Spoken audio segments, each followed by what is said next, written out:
What's up, brother? How are you? I'm doing real good, man. I want to thank you so much for joining me on this interview, man. Truly appreciate Uh, it. Not a problem, my friend. Anytime I can be on Triple Threat Western Radio, man. I always hear good stuff about the show. I appreciate that, man. And I was just telling the people a little bit about you. You're originally from Canada, and then you moved here to Kentucky. I've seen you wrestle for multiple companies such as UWF and PTW and WCCW, and you was part of a group called the Pretty Boys with Triple R and Amazing Maria, and how you have made a name for yourself as a singles competitor as well. And we definitely gonna get into the Pretty Boys and other things in your wrestling career in just a little bit. But I want to start off of how did your wrestling career got started? How did it all begin for you? Basically, it all started. I was about a brisk 4 years old. My great granny all the time would watch wrestling, so every time I come home, she'd throw it on. Just got fascinated from a young age. Once I came a little bit into older, kept watching it from there on out. My dad actually helped Chris Hayes run the NWA Mountain Wrestling Alliance or Association, sorry, and actually started getting in there doing reffing, helping out, promoting and everything. So I started going to the shows, and I've been going to the shows since I was about 13 years old. So, of course, most of the guys knew me since I was a little kid, and now I'm still a little bit little, but growing up a little bit. So, man, just loved it from the start, and now I'm getting the chance to live my dream.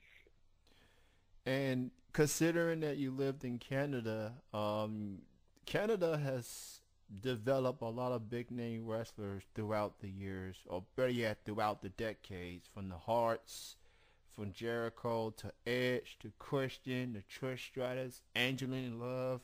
I mean, the list goes on and on. Considering you lived in Canada, I mean, who is your all-time favorite Canadian-born wrestler of all time? See, I know most Canadians are going to hate me for this. I was a Brett fan, but I was a Shawn fan before I was for Brett. Enjoyed Jericho's work as well. Really a huge fan. Probably my number one would be Mr. Perfect Kurt Hennig. Just love watching him go in the ring. He's just so smooth with everything he did. Of course, I had my other favorites like the Road Warriors, pretty much everybody that everybody liked. Once I got a little bit into, once I knew the craft a little bit better, really liked watching Malenko, Regal, some of the guys that can go out there and go just don't get the credit they deserve. Oh, I definitely hear you on some of the guys that you mentioned with the likes of Malenko. I mean, he was not a big tall guy. I think he's around your size, and just how crafty he was as a technical guy for a guy of his size. I mean, usually a guy of his size would be doing high flying maneuvers, but and he can do that if he wanted to, but he was more of a technical submission specialist, if you will. And Malenko held his own against a lot of guys over the course of his career. And I do agree. He's definitely underrated as a talent, and I don't think he got enough credit for his contributions, especially in WCW when that cruiserweight division was fun to watch. Definitely. He led all the matches. I mean, as a guy my size, I look to him and show that I can actually be a threat in this business itself because he was, even though he was short in stature, he was actually believable. People were afraid of him, and it just showed me it doesn't matter the size. You can do it if you got talent. Absolutely, man. So, do you remember your first ever wrestling match that you ever had? And if so, who was your opponent and what company did you work for? My very first match was in April of 2011.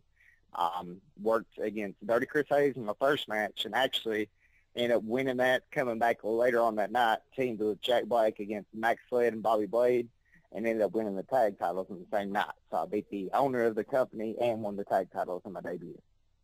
Wow, that's what's up. I mean, that's saying something for the owner of the company to have faith in you to win a championship on your first night on the job. That's got to be saying something, right?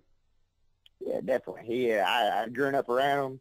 They figured that I was ready, and I went out there and proved there was.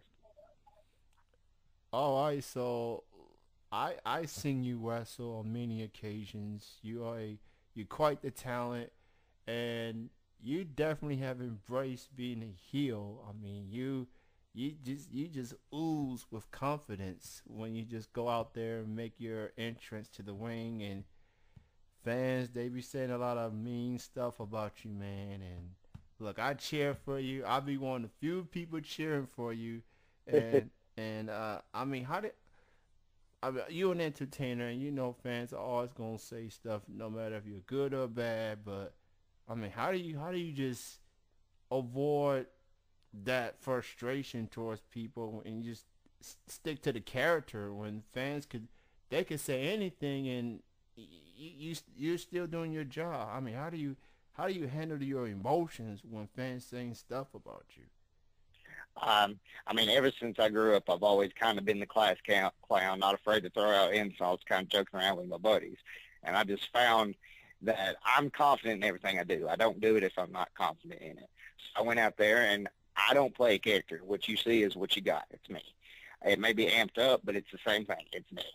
So I do have that little face that you want to punch, and I can get under people's little skins a little bit because I'll throw stuff out there that most people won't.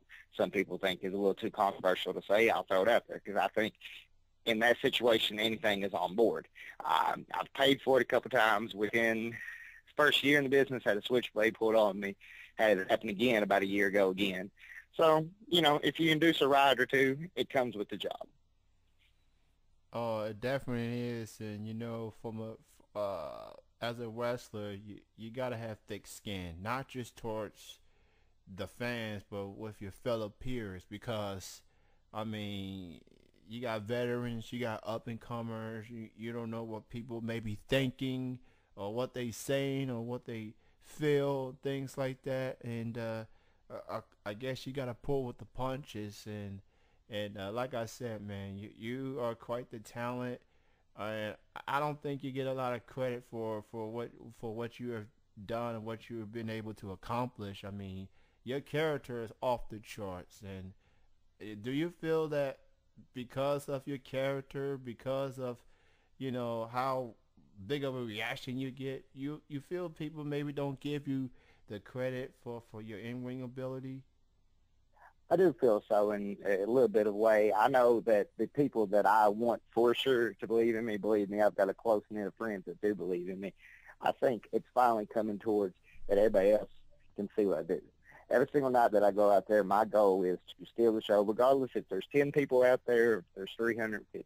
I'm going to go out there. I'm going to bust my butt to go out there and do the best. I'm not going to go out there and call it a lazy night just because whatever. I'm not going to go out there and call it a lazy night because the guy's bigger than me. It doesn't matter. I'm going to go out there and do the best at what I do and that's perform. Now, I seen you won championships. You won championships from WCCW, and from my understanding, about a few months ago, you won the UWF World Heavyweight title, and at the time, you was paired with Average White Guy. That let me tell you something. You and AWG were quite the team, very entertaining, and he always keep giving you that wrestling catchphrase, and you doing your own thing. I like AWG, but does that catchphrase kind of got on your nerves, or you just or do you just went along with it, man? I like the catchphrase. You know what? At first, we kind of got.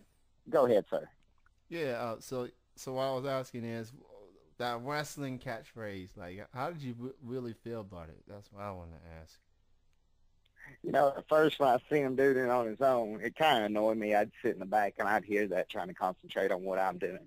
But once we got paired together, I realized it was magic. We didn't need communication. We didn't need eye contact. We just knew what to do. The man is a veteran of many years, and to be honest, we were one of the greatest things going in UWF. For reasons unknown, it's no longer going there. We may pair up again in the future, but I believe in the few short matches that we had there, we showed what we could do as a team. Because I love tag team wrestling, even going back to teaming with Ronnie Roberts. I've always loved tag team wrestling. I'd like to prove myself as a singles guy. But ultimately, tag team wrestling is one thing that I think this state is missing it sometimes. You don't see a lot of tag team wrestling, and I'd like to bring it back. I'm definitely a fan of tag team wrestling as well, and I feel like you are an example of someone that succeeded as a tag team wrestler and improved to hold your own as a singles competitor. And you winning the world championship early this year, showing proved that tag team wrestler people, I guess, be labeled as tag team specialists or whatever the case may be, and they proved that they could hold their own as individuals. And I feel like there's not much tag team wrestling going on a lot these days, and I feel like, I understand eventually you want to hold your own as a singles competitor, but tag team wrestling, they've had a lot of great teams throughout the years, and I would like to see more of that. See more teams pair up and see how they blend, if you will. Exactly, and that's the thing is some people always look at a tag team, and I hate to use this expression, but sometimes they always have to think there has to be a Sean and there's always have to be a Marty. That's not always the case. Sometimes you can have both guys in the tag team go and succeed. I mean, even one example, me and Ronnie Roberts, we both went off. Both won gold. If we ever were to come back again together, we'd be just as strong as we ever were. Absolutely, man. I think that's the easy example, Sean and Marty, because Sean went on to become one of the greatest of all time, and Marty didn't quite have the career that maybe a lot of people wanted. Like you said, you and Ronnie, y'all succeeded well, and y'all both succeeded as individuals. Y'all kind of like Edge and Christian. They were a great tag team themselves, and they end up being champions of their own, and that's saying something as far as I'm concerned. Now, do you have any? I know you usually go to UWF, WCCW, and PTW, and I know that PTW's got a show coming up in the Frankfurt, my neck of the woods. Do you have any like upcoming shows you like to promote, man? I will have upcoming on the 20th with PTW. Will be at Frankfurt at the gym up there as well. Coming up on the 17th, we'll be back in Paris for PTW. And also on the 24th, I'll be actually making my debut at Evolution Pro Wrestling up in Indiana. So just kind of traveling out, trying to get out everywhere. And even if your viewers want to travel far, this upcoming Tuesday, I'll actually be down in Knoxville for a Tennessee Fair. Awesome, man. The Frankfurt show, I've always wanted for a wrestling show to be at Frankfurt, and it's nice to it's nice that Larry D finally got to show up here for once. So shout out to Larry on that one. I'm definitely gonna try to stop by and check it out. Everybody, whether it's in the ATM's neck of the woods in Canada or here in Kentucky or all over the world, by any means necessary, please support your local indie pro wrestling shows. And these guys and girls, they bust their butt off to perform and to entertain us local fans out there. And I understand people get so caught up with what they see on TV, but a lot of the guys you saw on TV, they got to start somewhere, and they started in the indies. So who knows? You watching the local show, you may end up seeing the next big star, and So all I'm saying is go support your local pro indie wrestling show, and I'm definitely gonna do my best to stop by to the Frankfurt show. The last PTW I was on was for sales, and you were there, and ATM, and I think Bill Dundee was there too. So I'm looking forward to the Frankfurt show for sure. So ATM, considering all you have done, all you have accomplished in the 3-4 years that you've been on, so do you have any more goals you'd like to accomplish? Anything particular? Maybe someone you haven't had a chance to work with yet, or maybe a company on the indies or whatever the case may be. Like, do you have any more goals you'd like to accomplish? Definitely. A couple of goals here in Kentucky, continuing to bust my butt, get to the top. I eventually want to get to the part where your top lines of Kentucky, your Larry D's, your Ronnie Roberts, your Donnie Greens, all the names of the past, I want to be up there on par with them. I want to have a name down here in Kentucky, but I also don't want to have just a name in Kentucky. I always want to travel out. Would love one day down the line to make it down to Reseda for PWG. Would love making the Ring of Honor. And I would ultimately, the Fed would be the ultimate goal, but I also have a goal that I feel like I would be happy even getting to work the top independent companies. All right, and so I like the sound of that. And I gotta say, man, congrats on all you've been able to accomplish thus far.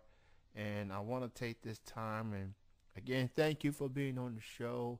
Thank you for your support as well as the other indie pro wrestlers I've been fortunate to chat with, and not just on this show, but during the intermissions of shows. And thank you, ATM, and best of success goes out to you. I'm gonna go ahead and let you go. And again, thank you for being on, man. Thank you, my